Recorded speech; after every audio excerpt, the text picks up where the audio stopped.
I have been on my fitness journey for 5 weeks now. And if you're anything like me, you're probably wondering, how's it going? That's what we're going to talk about today. If you're new here, welcome in. I'm Kimberly. I'm 66 years old and I'm on a journey to stay as healthy and happy as possible into my late 60s, 70s, 80s, and beyond. If you'd like to join me on this journey to be fit, flexible, and strong, go ahead and click that subscribe button and hit the bell so you don't miss any of my upcoming videos. And if you want to find out everything I'm doing, and I'm doing a lot, go ahead and sign up for my Sunday morning email newsletter. The link is in the description box down below. Every Sunday I send out a newsletter featuring all the cool things I found throughout the week. Plus, I'm documenting my entire fitness journey, my workouts every single day. So if you'd like to get that directly to your email inbox, go ahead and sign up below. It's free, it's fun. I think you're going to love it. I started on my fitness journey December 9th. The day I'm filming this is January 17th, which means I've been at it for 5 full weeks. And I thought it would be a good idea to check in and see how my progress is going. I was actually at the gym with my trainer yesterday and I told her, let's do measurements. I want to find out what the deal is, and that's what we did. So today I'm going to be talking about how much weight I've lost, if I've lost any inches, and a little bit about my journey, what's worked, what's been easy, what's been hard, just the whole deal.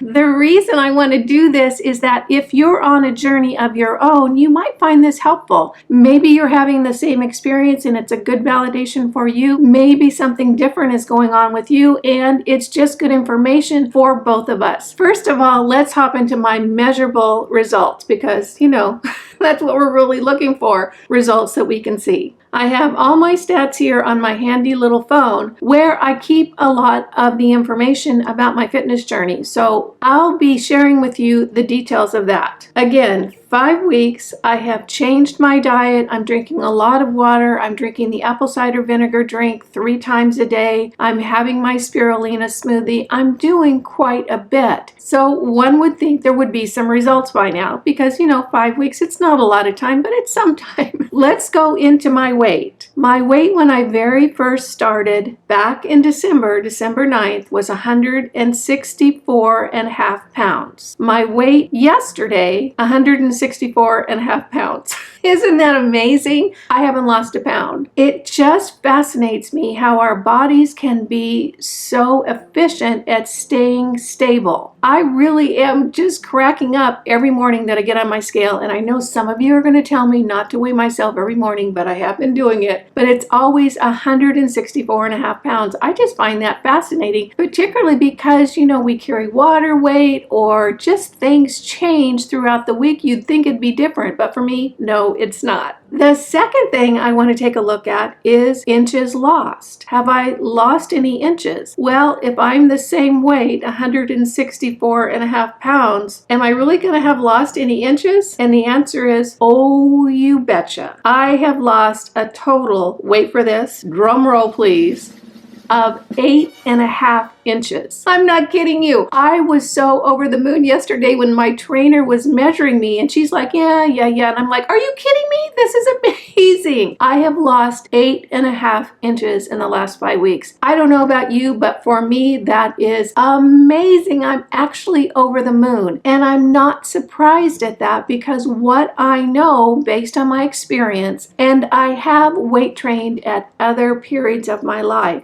I have been alternately super fit and then super unfit and then super fit and super unfit. And I have weight trained at other portions of my life. So I'm really familiar with how a body changes its composition from being heavily weighted towards fat to more evenly weighted towards muscle. So I know what a body goes through in order to kind of turn that ship around. What I think about it is sort of a very, very long train with a lot of boxcars on it. It just takes a while and a lot of momentum and effort to get that train moving. But once it starts moving, things speed up pretty fast. And that's always been my experience when I've done a weight training program. So let's talk about where I lost the inches and why I'm so doggone tickled with these results. First of all, I have lost 2.25 inches off my waist. Now, I mentioned a couple of videos ago that I'd lost 3 inches. That wasn't correct. I was measuring the wrong place. The waist measurement that my trainer does is at the narrowest section of your body between your breasts and your hips. And for me, that's pretty much right underneath my breast area. So that's where she measures my waist. The area that I call my waist is the belly button area. We didn't have a starting measurement for that, but we definitely measured it this last time. So on my waist, or the area that is the most narrow in the middle of my body, I've lost 2¼ inches. I'm thrilled with that. My hips, I've lost 3½ inches. I know, I'm just tickled and over the moon. It really, really does show you how effective and impactful a good weight training program can be. And that's really what I'm doing. I'm really focusing on lifting and lifting as heavy as I can. For my thighs, I've lost 3/4 inch off of each thigh. Now I have fuller thighs. I am a rounder body type. In other words, I don't have very thin legs. I have full legs. So I'm pleased with that. My calves, I've lost 1 inch off of each calf. And here's the one that I think that I am happiest about. And you'll understand this if you're a little bit close to my age. On my biceps, in other words, this little wobbly bit connected to this bit right here, I've lost 1 inch. And you know what that means? That means that little wobbly bit is 1 inch smaller than it was. And that's so exciting to me because that shows me if I keep up with this, I'm going to be able to really tone that wobbly bit up in that underarm area, and I'm thrilled about that. 4 or 5 weeks with my results, I'm actually really, really pleased. And it's just encouraging me to keep moving forward, to stick with my weight workouts, add a little bit more cardio, pay a little bit more attention to my diet, and just continue on with what's working. You might want to ask me right about now, has it been hard? And I'd say, you know, it hasn't been hard, but it hasn't been easy. It's kind of been in between in the sense that it really has been my focus. In other words, this is what I'm doing. And again, in the last video I did, and if you didn't see that, you might want to pop in and take a look at that. I'll go ahead and list it up in the eye and down in the description box below. I talked about when you're ready, you're ready. And if you're not ready, there's not a doggone thing, at least in my world, that can get me to do something that I'm not ready for. I was just really ready for this. And I think the fact that I have weight trained in the past and seen amazing results, I really knew that if I just applied myself, it was going to create for me what I was looking for, a stronger, healthier body. You know, I am doing this not so much to look better, but I think it will do that along the way. My main focus is that I don't want to go into my later years, my late 60s, 70s, and 80s, and feel frail. I don't want to trip and fall. I don't want to break a hip. I don't want to feel like I'm not strong enough to do the things that I've always loved doing. So strength is my #1 focus. Strength and flexibility and coordination. Those are my focuses for this particular journey because I want to feel strong. I want my body to have that muscle mass to hold it up, to keep all my joints together, to keep my bones strong, to just keep me in the kind of shape where I can continue hiking and kayaking and being as active as I want to be. So that's really my mission. Any effort that I'm putting in right now, this is the hardest part, the beginning, getting that locomotive to pull all those cars. It's a slow start and you can be sore and you can be tired, and it just is the hardest part, at least for me, in the beginning. Have I been tired? Oh yeah. There have been days where I've just been like, oh, I'm so tired. And you know what I do on those days? I rest because I really want to listen to my body. If I need a rest day, by golly, I just flop myself on the couch, maybe just do some nice, easy walking around the neighborhood with Lucy. I just am taking care of my body. But on the days that I'm feeling like I've got a little extra to give, I do. For instance, I did a workout with my trainer yesterday at the gym. She cut me loose with a few more exercises to do. She had another client that came in, and you know what I did? I added on a couple of extra exercises than she had assigned me because I was feeling like I could do it. And that is only going to benefit me. So I'm happy to keep pushing myself a little bit harder and a little bit further every single time I work out. The parts that have been easy for me are the weight training because I've trained in the past. I know what it's like. I actually enjoy it. It's one of my favorite physical activities. The weight training's been fairly easy. Getting in cardio or just movement, whether it's on my rebounder or walking every day, that's been fairly easy. What has been difficult is realizing how much more tired I get at this age. Even as I'm saying that, I'm not sure how much of that is true, because I can remember when I did a really intense weight training program in my late 40s, I was whooped. And I'm telling you what, I was so whooped.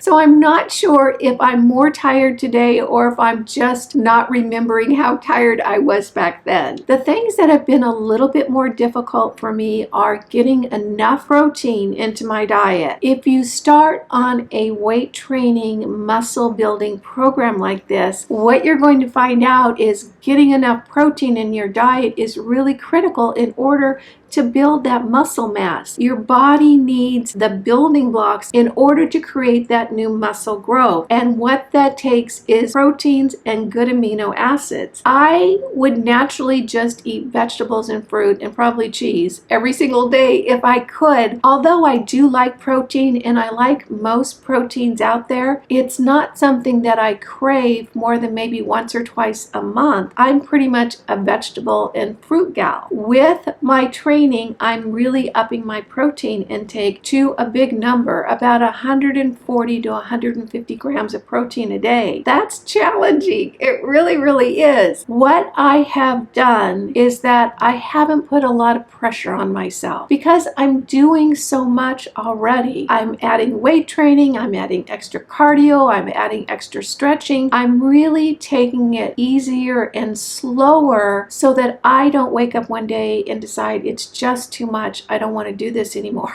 That's not where I want to go for this. Yesterday was the first day that I actually tracked my grams of protein. While I've been upping it every day or really trying to get enough protein into my diet, I haven't been writing it down. I've just been sort of calculating it in my head and not even coming close to the grams that the experts in weight training and muscle building will tell you need. Yesterday, I finally did hit my numbers and I kept track of everything throughout the day. So a little bit at a time is how I'm doing it. I am eventually going to get into counting my macros. Now, if you don't know what macros are, that's okay. I don't know that you need to know right now if you're not on a real dedicated fitness journey. Macros stand for macronutrients, and counting macros is how you really do dial into getting your diet to where it needs to be in order to lose fat and gain muscle. And it is the muscle that I'm the most interested in right now. I want to feel strong. I want my shoulders to feel strong. I want my legs to feel strong. I want my hips to feel strong. I just want to keep everything nice and strong and tight so I don't feel loosey-goosey or frail as the years go on. I am going to start journeying into counting macros over the next several weeks. Right now, I'm just getting used to the whole concept. I've learned about it. I've learned how to count it. I'm now counting my protein. Once I get that down, then I'm going to start adding in the lower calorie days, that sort of thing. I am trying to keep my calories lower. And one thing I can say is I really do eat clean. I eat very clean. I eat almost all organic. I don't eat packaged foods. If it comes in a box, I'm probably not going to have it in my house. I buy whole food and real food. Even given that, I really am surprised at how I was overeating. I would not have thought I was overeating, but I certainly was eating a lot more calories and a lot more carbs than is really good for me. So even with what I would consider a very clean diet, I had a lot of things to give up and a lot of changes changes to make to really get my diet to a place where I'm promoting muscle growth and discouraging excess fat on my body. The one thing that I have had a struggle with, and I talked about it in my video last week, is water. I'm drinking half my body weight at least in ounces every day. And I talked about how that was just one of the hardest things for me. Not only just drinking the water, but then, the running to the little girls' room all the time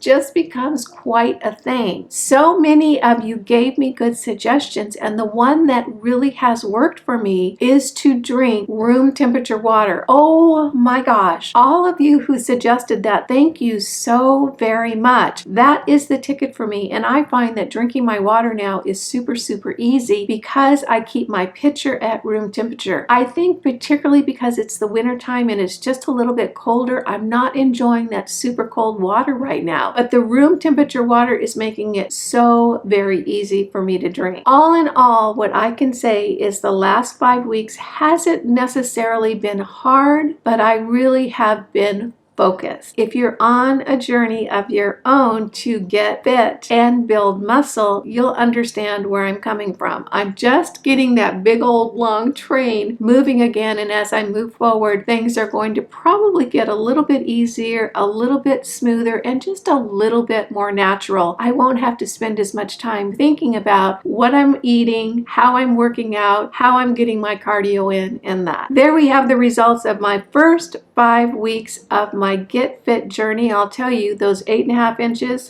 mean the world to me.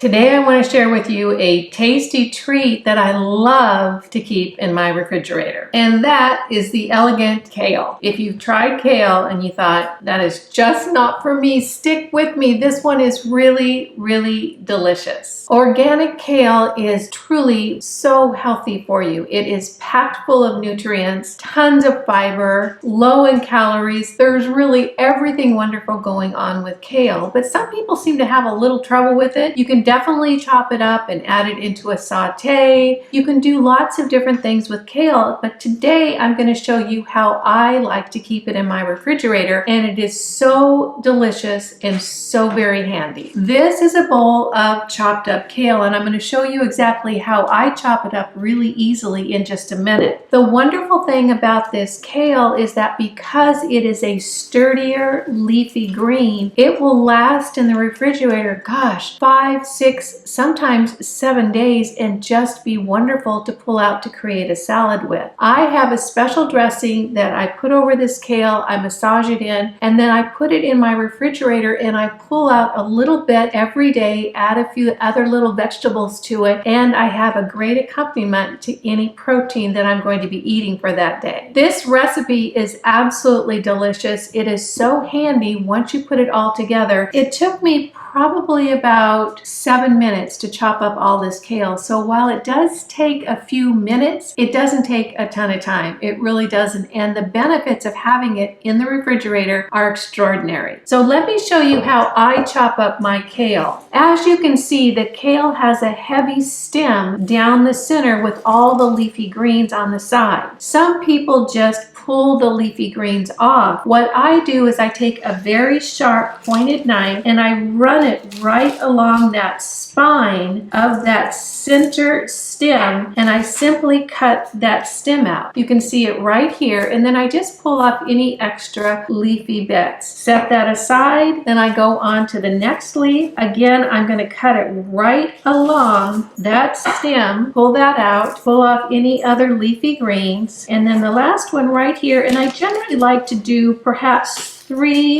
2 to 3 leaves at a time to chop them all up. So I pulled out that stem and I'm going to pull off the leafy greens. Now with the remainder of all this kale leaf, these are bigger pieces right here. So I don't want pieces this big in my chopped salad. What I'm going to do is I'm going to roll it all up into like as much of a little cigar shape as I can get it into. It won't get all the way there. And I'm going to start chopping it at one end And I like my kale salad to have smaller pieces. So I'm going to make that chop fairly tight, get all the way down to the end. So I've cut it in one direction, then I'm going to take my knife, go the opposite direction, and just chop those pieces up into little bite-sized pieces until I feel like I have it nice and fairly evenly chopped up. It doesn't have to be perfect. It's still going to eat the same way. So you can see how much kale just those 3 leaves generated. I'm going to add these into my bowl. I'm telling you, this is so good for you and so very delicious. Now I have a big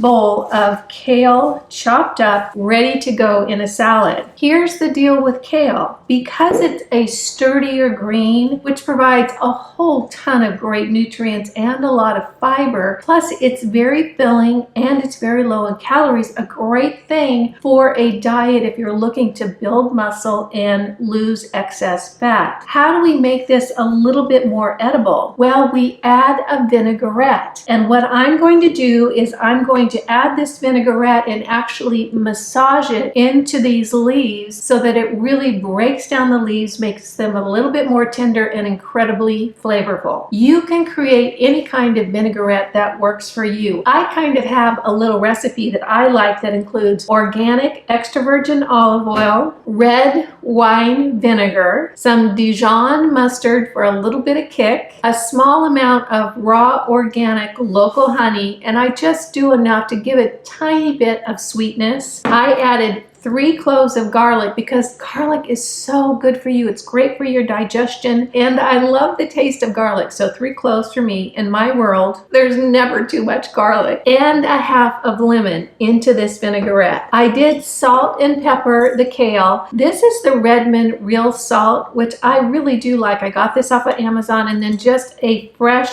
peppercorn grind that I put on this salad. So I'm going to shake up my vinaigrette and I just eyeball it. I know you guys are going to ask me for a recipe. I don't have one. I just, eyeball it and put it together. You can adjust all the different ingredients to your particular taste, and I'm sure at this point you pretty much know what you like, so you can whip it up. I'm going to shake that up, and then I'm going to pour it all over this salad. So I've got my vinaigrette onto my leafy kale greens, and the next thing I'm going to do is I'm just going to start massaging that in, and I'm going to spend a few minutes massaging this kale and working that dressing into the leaves. What that is going to do is it's going to break down some of the toughness of those leaves and really infuse that dressing into this salad. It's not hard. It just takes a few minutes. Oh my gosh, this smells so good. It's making me hungry. Now I have that dressing all worked into the greens. You can go ahead and taste it at this juncture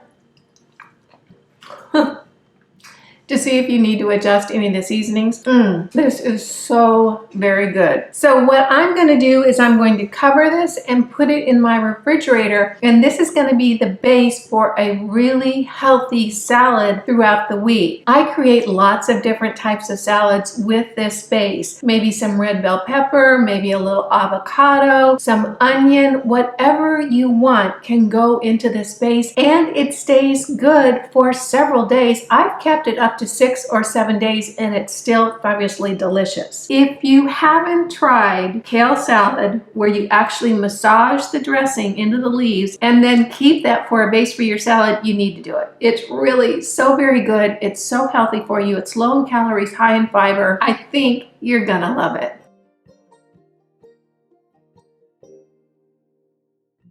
One of the questions that's very, very common when anyone starts a weight training routine is, how much weight should you lift? And that's such a good question. Do you lift 10 pounds? Do you lift 3 pounds? Do you lift 20 pounds? How do you pick? What I'm going to do is share with you what I do and what I have learned over the years of having weight trained at different times in my life. Clearly, I've fallen away from it, but I do remember all the things I learned from the past. When I first started with my trainer this time time around, one of the very first things that I said to her was, I don't want to get injured, because what I know for sure is at 66, I'm going to heal a lot slower than I would have at age 40. Not getting injured is at the top of my list because I don't want to lose all that time where I could be training, I could be working out, I could be doing cardio, but I have to sit on the couch because I've got a pulled muscle or some other issue that's keeping me from training. This time around, I have started very, very slow. If I was just starting with weight training and never trained before, I would just start by moving my muscles. This is how I would do it. Now, clearly we've established I'm not a trainer, I'm not a physician, I'm not a nurse. I'm just someone who is looking to build muscle on my body. These are just my experiences. So I would definitely just start moving these muscles to get them engaged and to wake them up. Very, very regularly I would do this and just get those muscles awake and start getting your body used to moving in the different ways that you're going to be moving to lift weights. The next step that I would do is get a very, very small weight. This is only 3 pounds. I have a wide variety of weights that I've accumulated because there's different weights I want for different things. So I might start first with a 3 pound or even 2 pound weight and start doing those exercises with a little bit of weight on my body so that my muscles can get used to it. They can build up slowly. Then I might work up to a 5 pound weight and start doing those same exercises, just getting my body warmed up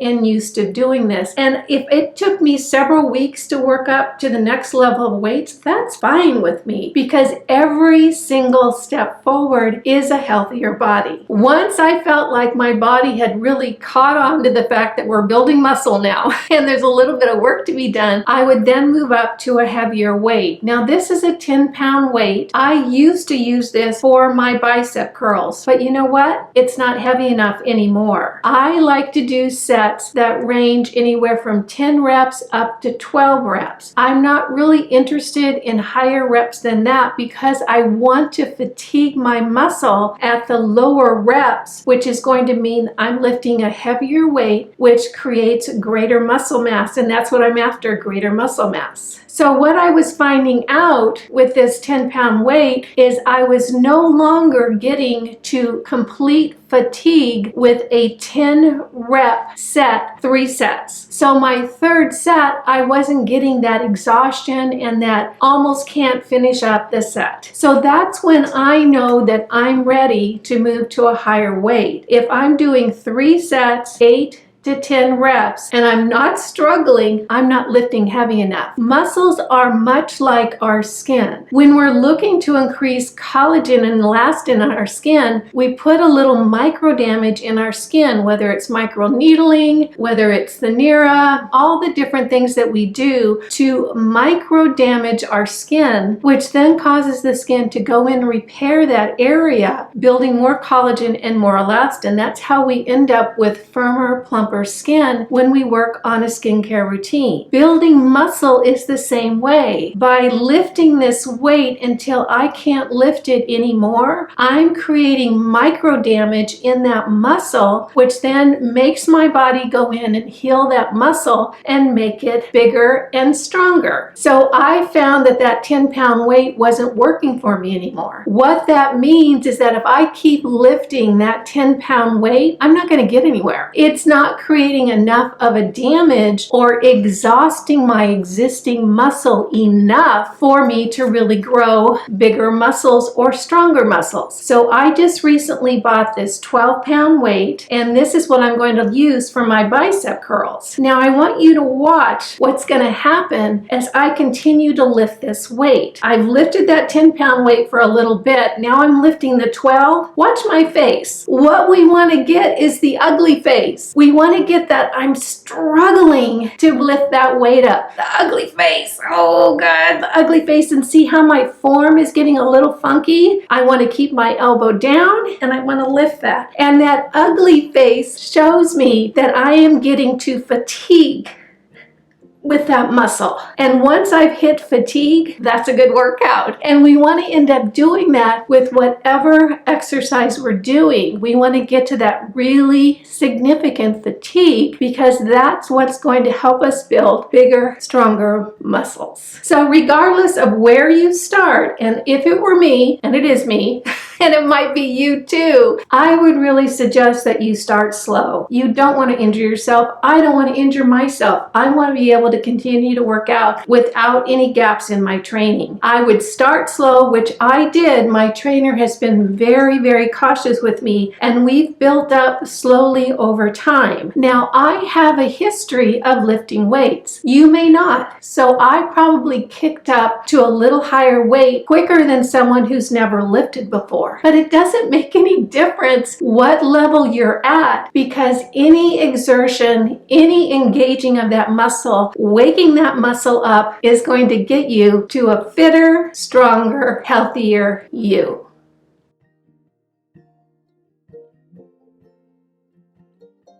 As I've mentioned, my main focus with this Get Fit journey is to get healthier and stronger, because I just want to feel super, super good and energetic as I move forward in my 60s, 70s, 80s, and beyond. There are so many different things and a wide variety of things that you can do to create a healthier lifestyle. There's drinking the water, there's changing up your diet, there's getting good rest, there's supplements that you can take, there's different tweaks you can do to your exercise routine, there's stretching, there's flexibility, there's so much that goes into a really healthy, vital body. And I am incorporating a lot of those little bitty tweaks and changes into my life a little bit at a time. One of the things I don't want to do is get completely overwhelmed, feel like my life has just been thrown asunder and tossed upside down, and then just chuck the whole thing, because it ends up being just too much. There are tiny little tweaks and changes that we can make that have an impact, and you start adding one little tweak on top of another, and before you know it, you really have impacted your health in a very positive way. Because I'm doing so much research, I'm finding lots of different ways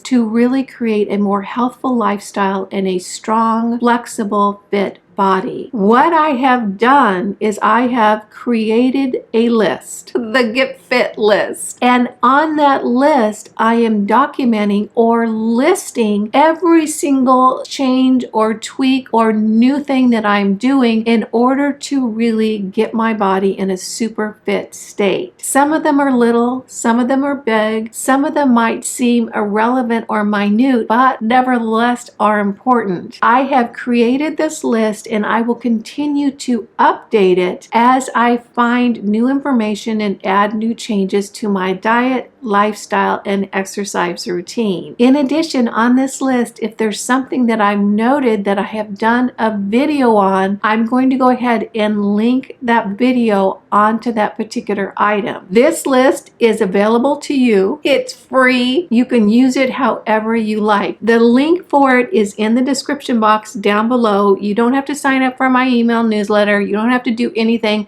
You can grab it anytime and take a look at all the different things I am changing about my diet, lifestyle, and exercise routine in order to hit this goal of being as healthy and happy as possible. Now, keep in mind, I'm adding new things all the time, so keep checking back to that link to see the new list. You can go ahead and download it, keep it on your phone, you can print it out, whatever you want to do. This is just the list that I am incorporating into my life. And again, if I have done a specific video or even a little segment and a longer video about that particular thing, I'll go ahead and link it. Now, one thing I want to make sure that you're clear on, I'm not a doctor, I'm not a physical therapist, I'm not a trainer, I'm not a nurse. I have no credentials other than being on the planet for over 6 decades now and understanding that a healthy body is a really good thing. Consult your physician, you know, that's the narrative, that's what we got to say. say. I don't know if that's what I believe, but that's what we gotta say. Take responsibility for your own life with this list. These are the things that I'm doing. I'm not suggesting that you do them. I'm just sharing what I'm doing. So the list is in the description box down below. Go ahead and click on it and you can see everything I've added. I will update it every week as I add something new or learn something new so that you can have a quicker way to find something that you might want to research and incorporate into your own life. So we have a Get Fit list documenting all the good stuff that I'm doing to create a healthy, happy body.